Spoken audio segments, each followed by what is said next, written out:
ये blue star company का outdoor unit है 8.5 TR का, और जो है इसके अंदर कंडेंसर फ़ैन जो है 2 है, और जो है इसके अंदर कंप्रेसर 1 है 8.5 TR का। तो अब इसकी अपन जो है वायरिंग देखने वाले हैं डायग्राम के ज़रिए। तो अब जो है देखेंगे डायग्राम में क्या क्या लिखा हुआ है अपने को। तो सबसे पहले जो है यहाँ पे MCB कितने का लगाना है वो लिखा हुआ है अपने को। तो मेन यहाँ से ही शुरू करना है, समझो पावर सप्लाई का क्या है, तो उसके बाद जो है आगे बढ़े तो अपने को पूरा वीडियो समझ में आता। तो सबसे पहले MCB 40 एम्स का लगाना है, और जो है केबल जो यूज़ करना है अपने को, या अंदर जो कौन से केबल यूज़ कर रहे हैं कौन से मॉडल में, ये सेम डायग्राम वाली वायरिंग आने वाली है।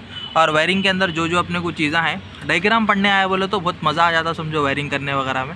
तो यहाँ पे RYB, FP1, FN1, FP, CP, CCH, HLP, और ये जो भी चीज़ें हैं ना अपने को, यानी कि यहाँ पे कंप्रेसर वगैरह, तो इसका मतलब क्या क्या है यहाँ पे पूरा डिटेल में लिखे हुआ है। तो सबसे पहले यहाँ पे जो है केबल कौन सा यूज़ करना है अपने को, 4 कोर का केबल 6 mm का केबल यूज़ करना है। और पावर सप्लाई जो है 415 वोल्टेज, यानी कि 3 फेज़ का जो वोल्टेज रहता है अपने को वो है पावर सप्लाई। तो 50 हर्ट्ज़ जो है अपना इंडिया का है, तो ये 50 हर्ट्ज़ पे ये पावर सप्लाई कनेक्ट करना है, 415 वोल्टेज ये मशीन चलने वाला है। तो अब इसके अंदर जो है और एक चीज़ नोट भी लिखे हुआ है यहाँ पे, power supply for outdoor and indoor should be taken from A common MCB बोल के, यानी कि इंडोर के लिए और आउटडोर के लिए जो अपने को पावर सप्लाई लगाना है वो एक ही MCB से देना है। ये 3 फेज़ जो है, अभी अपने को इंडोर जो है 3 फेज़ का है, यानी कि इसमें जो है 3 फेज़ का स्कैनर है। मशीन का जो मोटर है वो तो सिंगल फेज़ की है, लेकिन जो स्कैनर है इसके अंदर 3 फेज़ को स्कैन करता, वो जो है 3 फेज़ यहाँ पे लगाए तो तभी स्कैन हो सकता, क्योंकि इसके अंदर आउटडोर में कुछ भी स्कैनर नहीं है। देख सकते हैं आउटडोर यूनिट में अपने को सिर्फ यहाँ पे कंप्रेसर है और जो है फ़ैन के 2 मोटर्स है, बाकी का कुछ भी नहीं है। और ये CCH यानी कि क्रैंक केस हीटर है बस, और क्या भी नहीं है समझो। चौथी चीज़ इसके अंदर इलेक्ट्रॉनिक ज़्यादा नहीं है इसके अंदर, सिर्फ जो है अपने को HPLP है, और जो है स्कैनर तो इंडोर के अंदर है। तो इसी वजह से जो है कॉमन एक ही MCB से जो है यहाँ पे अपने को इंडोर को भी 3 फेज़ देना है, आउटडोर को भी देना है। अब उसका रीज़न क्या है बोले तो, कभी फेज़ चेंज हो गया और अपन फेज़ चेंज कर दिए, इंडोर का फेज़ अपन चेंज कर दिए, इंडोर में SPPR चले गया, लेकिन जो है आउटडोर में फेज़ चेंज नहीं करे अपन, तो उस केस में क्या होता, अपना जो है कंप्रेसर उल्टा फिरता, जिसकी वजह से ख़राब हो जाता कंप्रेसर। इसकी वजह से जो है यहाँ पे नोट बोल के लिख के लगाई सो है, इंडोर और आउटडोर को जो है कॉमन MCB लगाना है यहाँ पे एक ही MCB से, ताकि जो है प्रॉब्लम अगर आया तो दोनों में आना, अगर नहीं आया तो नहीं आना बोल के। और उसके अलावा यहाँ पे और एक चीज़ है, 1.5 mm का जो वायर है वो इंडोर टू आउटडोर कम्युनिकेशन के लिए यूज़ करो ओवर है। तो यहाँ पे इंडोर टू आउटडोर अपने को ज़्यादा कुछ भी नहीं है, सिर्फ जो है HPLP से जो है यहाँ से अपने को पावर आके सिग्नल आता के HPLP यानी कि गैस ओके है बोल के। अब गैस ओके रहने के बाद में इन्हें जो है इंडोर अपने को ये कंप्रेसर को ऑन करने के लिए सिर्फ फेज़ भेजता। तो अपन डिटेल में देखेंगे वायरिंग। सबसे पहले यहाँ पे देख सकते हैं FP1 यानी कि फ़ैन 1 फेस, कंडेंसर फ़ैन जो है उसका फेस है, FN1 मतलब उसका न्यूट्रल है। तो कंडेंसर फ़ैन का फेस और न्यूट्रल, इसका मतलब फुल फॉर्म। अब ये जो है कंडेंसर फ़ैन सेकंड का फेस और न्यूट्रल। उसके बाद CP का मतलब कंप्रेसर फेस है, यानी कि कंट्रोल फेस जिसको बोलते हैं बहुत सारे लोग। तो कंप्रेसर फेस, कंप्रेसर को ऑन करने के लिए face. CCHN crank case heater neutral, फिर जो है P मतलब crank case heater face, HLP मतलब HPLP। यहाँ पे जो है HLP है, HPLP सेपरेट नहीं है समझो सिग्नल, HPLP का मिला के एक साथ सिग्नल आ रहा। तो यहाँ पे देख सकते हैं ये जो है अपने को रिले है, HPLP का जो रहता ना वो रिले है HPLP का, एक ही वायर है, यहाँ से आके सीधा अपने इंडोर के PCB को लगता। इंडोर की PCB चेक कर ली, गैस होके बोलते कि नहीं CP देता, कंट्रोल फेस जो कंप्रेसर का फेस है वो जाके CP लगते कि ये कॉन्टैक्टर है अपना, यहाँ जो CC है ये कॉन्टैक्टर है कंप्रेसर का। वो उसका नाम भी यहाँ पे लिखा हुआ है, जो है यहाँ नीचे है कंपोनेंट कोड बोल के लिखा हुआ है। तो CC यानी कि compressor contactor, COMP compressor, OFM outdoor fan motor, फिर condenser fan motor, EFM evaporator fan motor, यानी कि इवापरेटर फैन मोटर मतलब इंडोर यूनिट की मोटर अपनी, M कॉन्टैक्टर कॉइल जो कि सिंगल फेस से चलता, कॉन्टैक्टर कॉइल जो प्रेस होता है अपने को, कॉन्टैक्टर ही समझ लो, कॉन्टैक्टर कॉइल बोल के लिखा हुआ है इसमें। फिर TS बोल के लिखा हुआ है टॉगल स्विच, यानी कि अपन सर्विस के लिए लगाते हैं। एक बार मैं वहाँ आउटडोर के पास लेके जाके भी वायरिंग वगैरह बताता हूँ इसकी। CCH crank case heater. अब सबसे पहले अपन सामान्य तो समझ गए क्या क्या है, अब इसकी वायरिंग पे आ जाएंगे अपन। तो सबसे पहले MCB में RYB यानी कि, और एक यहाँ पे RYB का भी फुल फॉर्म लिखे हुआ था कलर कोड्स बोल के। तो यहाँ पे BL के यानी कि ब्लैक वायर है, R का मतलब रेड है, Y का येलो, B का blue. All control wiring inside panel 1 square mm, ये इसकी डिटेल लिखी हुई है। तो बहरहाल ये तो हो गया अपने को। अब यहाँ पे 40 एम्स का MCB है, इसमें जो है इनपुट में RYB यानी कि 3 फेस और न्यूट्रल कनेक्ट है। अब ये जो है 3 फेस और न्यूट्रल देख सकते हैं यहाँ पे एक केबल अपने को यहाँ इंडोर के लिए आ रहा है, ये इंडोर है अपना, और एक केबल जो है आउटडोर के लिए जा रहा। ठीक है, अब इंडोर में आने के बाद में इंडोर में क्या क्या हो रहा है देख सकते हैं। यहाँ पे अर्थिंग है, यहाँ पे फिर एक फ्यूज़ लगे हुआ रहता, फिर RYB न्यूट्रल, ये 3 फेस है, यहाँ पे जो है स्कैन में आया था। उसके बाद में जो है इवापोरेटर फ़ैन बोल के देखो EVP फ़ैन, इसके लिए एक फेस और न्यूट्रल है, यहाँ पे जो है अपने को जा रहा हो तो फेस और न्यूट्रल जाके अपने मोटर को ऑन करता है। इसके अंदर 2 मोटर हैं, ठीक है, इंडोर के अंदर भी, तो दोनों मोटरों के लिए फेस और न्यूट्रल यहीं से जा रहा, जो कि ये न्यूट्रल T6 से जा रहा और T7 से जो है फेस जा रहा, दोनों को सेम।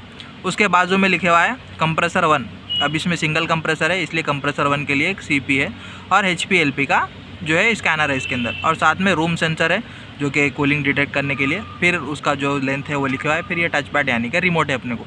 तो इंडोर में इतना ही है। यहाँ पे 3 फेस का स्कैनर है, 3 फेस स्कैन होता, फिर सिंगल फेस से मशीन चालू होता स्कैनर के साथ साथ, तो मशीन चालू होता, PCB चालू होता, फिर रिमोट से ऑन करने पर ये जो है अपना पावर फेस और न्यूट्रल दोनों मोटरों को जाता, दोनों मोटर चालू होते, फिर HPLP से जो है सिग्नल आता आउटडोर से। HPLP का सिग्नल आने के बाद उन्हें गैस होके रहते, फिर यहाँ से टेम्परेचर वगैरह चेक कर लेके ये सेंसर से इन्हें आउटपुट देता CP compressor power, compressor on होता उसके बाद। अब ये इंडोर का कनेक्शन हो गया अपना। अब आउटडोर में क्या क्या है यहाँ पे देखो, अब आउटडोर में 3 फेस आके अपना कनेक्टर में लग गया RYB न्यूट्रल, ठीक है। लगने के बाद में यहाँ पे देख सकते हैं ऊपर के साइड से आके यहाँ पे रुके हुआ है, ये CC यानी कि अपना एक कंप्रेसर का कॉन्टेक्टर है, ऊपर रुके हुआ है। अब ये कंप्रेसर का कॉन्टेक्टर अपने को कब चालू होता, यानी कि ऊपर का जो पावर है नीचे कब आता, जब आता जबकि ये जो है अपना CP आके इसको प्रेस करता, प्रेस करने के बाद में ऊपर का 3 फेस नीचे आके ये कंप्रेसर को ऑन करता, ठीक है। साथ ही साथ में यहाँ पे देख सकते हैं एक वायर यहाँ पे कंप्रेसर को आके RYB तो लगे हुआ है, लेकिन R जो है यहाँ से जंप होके इधर आके ये मोटरों को लग रहा OFM 2 OFM 1 में। तो ये जो है अपना ये आउटडोर की फ़ैन मोटर है, कंडेंसर फ़ैन मोटर जिसको बोलते हैं। फिर साथ ही साथ में जो है यहाँ पे CCH एक है जो कि क्रैंक केस हीटर है अपना, जो कि हीटर है, अब बताया तो मैं एक बार कैसा रहता। अब ये हीटर का काम क्या रहता, अपने को कंप्रेसर का जो ऑयल है उसको हीट रखने के लिए क्रैंक केस हीटर लगाते। और यहाँ पे और एक चीज़ ये भी देख लेंगे अपन, ये जो है यहाँ से न्यूट्रल है, न्यूट्रल आके ये फ़ैन मोटर को लग रहा है, ये फ़ैन मोटर को लग रहा, और साथ ही में जो है इसको भी जा रहा, ये जो है अपना कॉन्टेक्टर है, ये न्यूट्रल यहाँ देख सकते हैं, यहाँ से जंप हो लेते हुए इधर से ऐसा जाके ये कॉइल में लग रहा है, इसकी ये कॉइल है समझ लो। फिर जो है और एक चीज़ यहाँ पे एक फेस R वाला यहाँ से आके अपने को ये CCHP इसको जा रहा, और साथ ही साथ में यहाँ से देख सकते HPLP को भी जा रहा। तो ये जो है HP को जाता, HP का जो रिले रहता अगर ओके रहा गैस बोले तो इन्हें कनेक्ट रहता, फिर LP को भी जाता, LP का रिले ओके रहा तो ये जो ऊपर उठे हुआ है ना इन्हें कनेक्ट रहता। कनेक्ट रहने से क्या होता है, यहाँ से सिग्नल आता इंडोर की PCB को, इंडोर की PCB चेक करती ओके है HPLP का गैस बोले तो यहाँ से आउटपुट देके ये चालू करते। फिर बीच में एक देख सकते TS बोल के टॉगल स्विच, ये जो है CP कन लगे हुआ है, CP जो है ये स्विच को जाके फिर कॉन्ट्रैक्टर को जा रहा।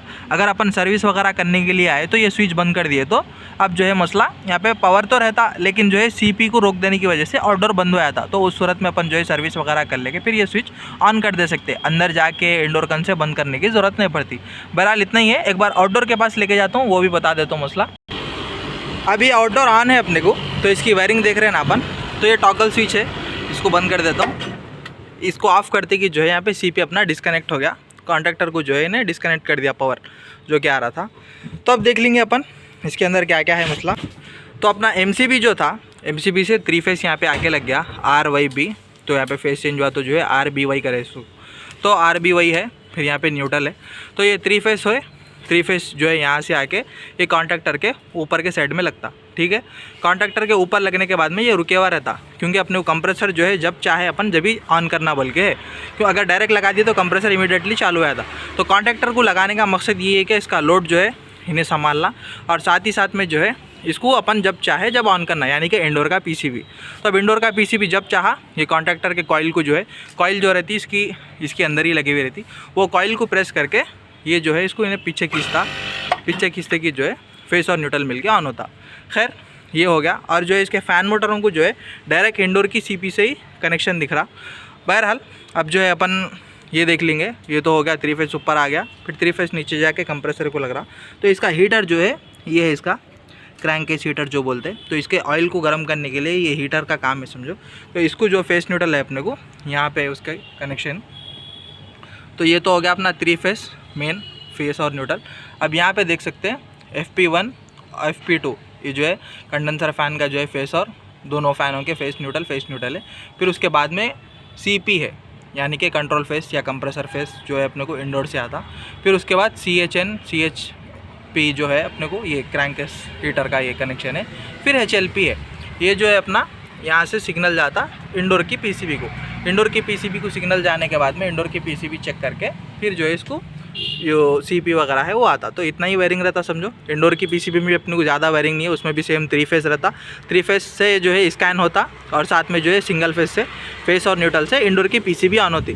PCB ऑन होने के बाद उन्हें ये HPLP आ रहा नहीं आ रहा वो चेक कर लेती है। अगर नहीं आ रहा बोलो तो HPLP का एरर आता, आ रहा बोलो तो कुछ भी नहीं, क्योंकि इसके अंदर SPPR जो है डायरेक्ट उसके ही अंदर है। अगर उस 3 फेस का कुछ भी मसला आ रहा तो SPPR का एरर आया था। और जो है साथ में HPLP चेक कर लिया। फिर जो है अपन जैसा रिमोट से ऑन करते कि उसमें सिंगल फेस रहता, फेस और न्यूट्रल से जो है इंडोर की मोटर ऑन हो जाते। बस इंडोर में ज़्यादा कनेक्शन नहीं रहते, जो भी रहता अपने को वायरिंग यहीं पे आउटडोर में ही रहता समझो। अब बस अपन वायरिंग चेक कर लिए, अब जो है इसको ऑन कर देंगे। बस इतना ही था आज की वीडियो में। आई होप कि वीडियो पसंद आया होगा। वीडियो पसंद आया तो लाइक करो, चैनल पर नहीं तो सब्सक्राइब करो। Thank you for watching. मिलेंगे ऐसे ही नेक्स्ट वीडियो में, तब तक के लिए गुड बाय।